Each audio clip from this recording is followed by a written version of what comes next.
Si je vous dis Sonic, vous me répondrez inévitablement hérisson, rapide et bleu. 3 mots qui sont les 3 fondations fortes du personnage iconique et qui le caractérisent instantanément. Mais je me suis posé la question, est-ce que Sonic est bleu? C'est une question qui a l'air simple, mais je me suis vite rendu compte que le hérisson le plus rapide du monde a souvent changé de couleur et de forme tout au long de son histoire et de ses aventures. Il est passé du bleu au jaune, du marron au violet et du noir au blanc, jusqu'à parfois même être quasiment méconnaissable, voire même un peu trop. Particulièrement de 2007 à 2009 où Sonic a connu l'une de ses plus grandes variétés de transformations et d'apparence. En seulement 3 jeux, on a eu droit à un Sonic en armure, un Sonic violet et le fameux Sonic hérisson-garou qui change totalement son apparence et finalement tout son design. Ce n'est plus un hérisson, il n'est plus rapide et évidemment sa silhouette est complètement changée, de même que sa couleur qui passe à une sorte de bleu nuit. Mais le changement de couleur du hérisson n'était déjà pas nouveau puisque à sa palette bleu, violet et bleu-gris, on peut lui rajouter ses super transformations issues de ses premiers jeux. La forme supersonique, dorée, qui le rend plus rapide et plus puissant, et celle en hypersonique, dont les couleurs varient en permanence et qui réplique celle des émeraudes du chaos, qui le rend encore plus rapide et encore plus puissant. Ce qui met déjà le nombre de couleurs de Sonic à 5, en excluant son armure de chevalier qui ne change pas réellement sa couleur. Mais on peut encore en rajouter une, parce que si on se penche du côté de la série Sonic X, il se transforme en Dark Sonic le temps d'un épisode. Il est tellement désespéré à l'idée de perdre ses amis qu'il ne se contrôle plus et il entre dans une colère noire. Et il devient, évidemment, encore plus puissant et encore plus rapide. Et puis il y a Sonic Generation, qui apporte avec lui un changement dans la série, autant au niveau du gameplay que du design. C'est l'univers des jeux 3D qui rencontre le passé des jeux en 2 dimensions. Et si les deux héros hérissons Sonic et Sonic classique ont des morphologies différentes, qui marquent l'évolution de leur design respectif, ils ont également une couleur un petit peu différente. Classique Sonic est d'un bleu légèrement plus clair. Une couleur qui fait certainement référence au début de la création du hérisson, puisque à l'origine, lors du développement du premier jeu, les concepteurs avaient choisi une couleur bleu clair pour représenter Sonic. Mais lors des premiers tests, ils se sont très vite rendus compte que le personnage se fondait complètement dans les couleurs du décor, dès qu'il y avait un ciel en fond ou simplement de l'eau. Alors ils ont opté pour une couleur plus sombre permettant de mieux distinguer le personnage dans ces univers en 2D. Et parce que le hasard fait bien les choses, cette nouvelle couleur de la mascotte était quasiment identique à celle du logo Sega. Doré, violet, blanc, noir, bleu nuit, bleu clair et bleu Sega. 7 couleurs, auxquelles on peut rajouter les transformations des comics Archie, dans lequel il devient ultrasonique qui lui permet d'atteindre 3 nouvelles formes uniques, Ecosonic, Polar Sonic et Solar Sonic, ce qui nous donne 10 couleurs de Sonic. Et je ne compte pas les mini-transformations colorées et élémentaires de Sonic Color et de Sonic Lost World. Mais vous allez me dire que malgré tout Sonic reste bleu, et que ce ne sont que ces transformations qui sont de couleurs différentes. Alors oui, et non. Parce que si la quasi-totalité des couleurs alternatives de Sonic que j'ai présentées jusque-là sont l'effet de ces transformations, que ce soit avec des anneaux, des gemmes, sa colère ou encore parce qu'il fait nuit, Sonic lui-même, tel qu'on le connaît, est le produit d'une transformation. Et oui, officiellement, Sonic n'a pas toujours été bleu.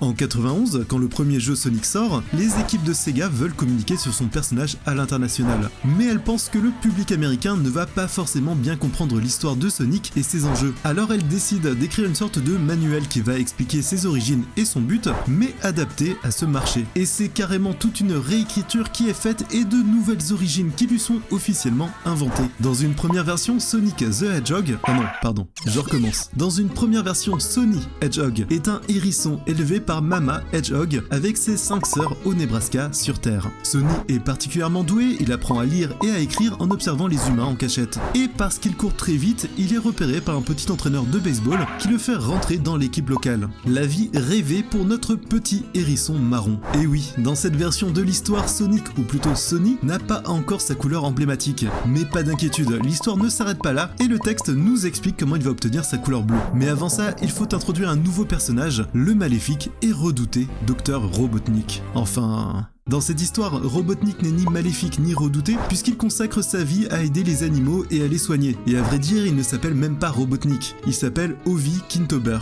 Et il construit une machine qui vise à utiliser les émeraudes du chaos pour délivrer le monde du mal à tout jamais. Un noble but pour un personnage à la gentillesse incarnée. Je vous la fais courte, Sony devient son assistant de laboratoire, il étudie la physique et il l'aide dans ses recherches en courant sur un tapis roulant. Mais patatras, un beau jour Sony dépasse le mur du son, la machine explose et Sony devient bleu. Et dans la foulée, il prend aussi le nom de Sonic parce qu'il va vite, mais plus vite qu'avant. Et le même jour, Sony, nouvellement appelé Sonic, discute avec Kintober en mangeant des œufs durs. Mais repatatras, la machine libère des radiations, Kintober est touché par un éclair et il est fusionné avec l'œuf et rempli de l'énergie maléfique de la machine, d'où son apparence très ronde. Et malin comme tout, il anagramme son nom et se renomme Robotnik. Voilà, ça c'est l'origine de Sonic et Robotnik. Comment le hérisson marron Sony et le gentil Kintobber sont devenus ennemis jurés dans l'une des origin stories les moins épiques que j'ai pu lire. La deuxième réécriture va globalement garder l'ensemble du texte et ne changer que des éléments relativement mineurs, comme le fait que Sonic ne s'appelle plus Sony et qu'il devient orphelin et que l'aventure se déroule maintenant sur la planète Mobius. Cette histoire, aussi invraisemblable soit-elle, est suivie scrupuleusement par les équipes de communication de Sega America. Elle est réécrite dans un guide de l'univers Sonic en 93 et elle sera même adaptée à 2 reprises dans des comics. D'ailleurs, ce qui est intéressant, c'est que la décision de changer le design de Sonic avec cette forme plus chétive et légèrement moins stylisée n'arrive qu'après le premier storyboard, puisqu'on peut voir sur ce brouillon que Sonic a encore son design habituel. Mais cette version sera définitivement adoptée et répliquée dans la deuxième bande dessinée qui en fait même la une d'une couverture remplie de questionnements et d'interrogations. À une époque où les scénarios des jeux de plateforme se développaient surtout dans tout ce qui gravitait autour des jeux, comme les bandes dessinées, les dessins animés ou les guides, et où la cohérence n'était pas forcément de rigueur, cette version de Sonic a perduré jusqu'en 93, soit quand même le temps de 4 jeux. Mais ça ne veut pas dire qu'après 93, le Sonic marron n'est plus canonique, c'est juste que les histoires se focalisent sur d'autres aventures. D'ailleurs, actuellement il n'est toujours pas enlevé du canon, officiellement. Mais officieusement, avec Sonic Adventure 2, toute l'histoire de Kintobber passe à la trappe lorsque Robotnik annonce que son grand-père s'appelait déjà Robotnik. Ou alors ça veut juste dire que de base il est maléfique et que c'est une première explosion qui le rend gentil ou que sa transformation... Bref, Sonic marron est canon. Un canon absolument marginalisé, un canon parfois légèrement contredit, mais un canon qui n'est pas encore évacué. Et nous avons 11 couleurs.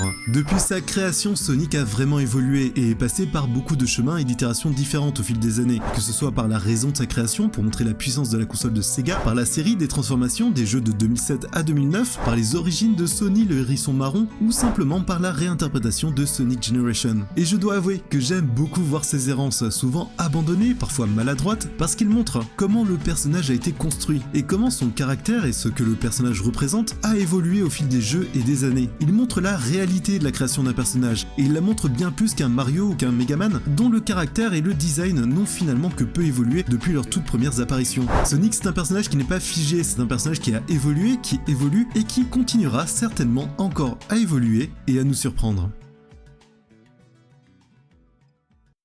Sonic marron, et bah pour le coup ça change de ce qu'on a l'habitude de voir, mais je trouve que ces errances et ces changements de design du personnage, les erreurs qui sont allées avec, notamment le Sonic loup-garou, et bah je trouve que ça rend un côté très humain à ce personnage, ça le rend un peu plus attachant, en tout cas de mon point de vue, et en tout cas j'espère que cette vidéo vous a plu, cette plongée dans les designs de Sonic vous a plu.